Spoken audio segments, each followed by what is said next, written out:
Magandang araw mga kawika! Minsan na bang sumagi sa isip ninyo paano nagiging malinaw ang isang komunikasyon? Bakit kaya may mga pagkakataong nagkakaintindihan tayo pero minsan naman nagkaka-misunderstanding?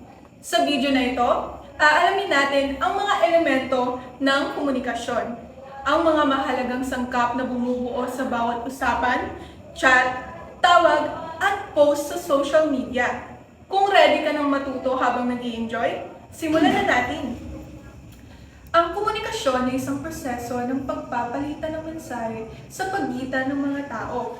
Para maging epektibo ito, may mga elementong kailangang gumana ng maayos. Isa-isahin natin ang mga ito. Una ay ang tagapagsalita o sender. Ang tagapagsalita o sender ang nagsisimula ng komunikasyon. Siya ang may ideya, impormasyon, o damdamin na nais iparating.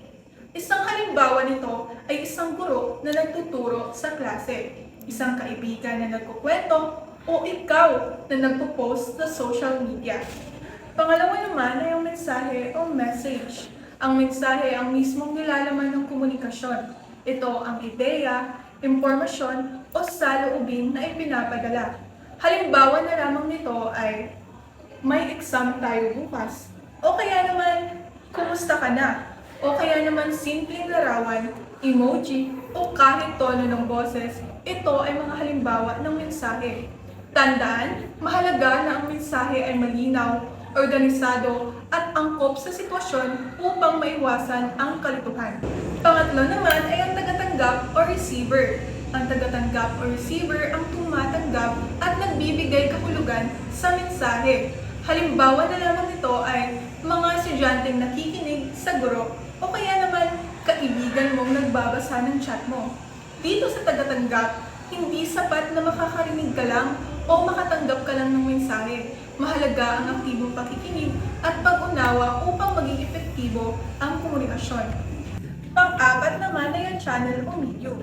Ang channel o medium ang daan o paraan ng pagpapadala ng mensahe. Isang halimbawa o mga halimbawa nito ay oral na pananalita, sulat, telepono, email, at social media. At panglima namang elemento ng komunikasyon ay ang konteksto o context. Ang konteksto ay tumutukoy sa sitwasyon o kalagayan kung saan nagaganap ang komunikasyon. Halimbawa na lamang nito ay iba ang paraan ng pakikipag-usap sa loob ng paaralan kaysa sa barkada. Iba rin kapag formal ang okasyon kumpara sa casual na usapan. At yon ang 5 elemento ng komunikasyon. Ngayon, alam mo na ang mga elemento ng komunikasyon. Ano nga ulit yon? Ito ang tagapagsalita, mensahe, tagatanggap, channel, at konteksto. Tandaan, sa bawat usapan, online man o harapan, kapag kumpleto at malinaw ang mga elementong ito, mas magiging epektibo ang komunikasyon. At dito nagtatapos ang ating pagtatalakay.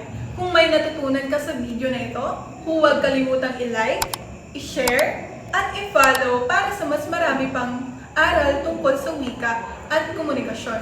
Yun lamang po at maraming salamat.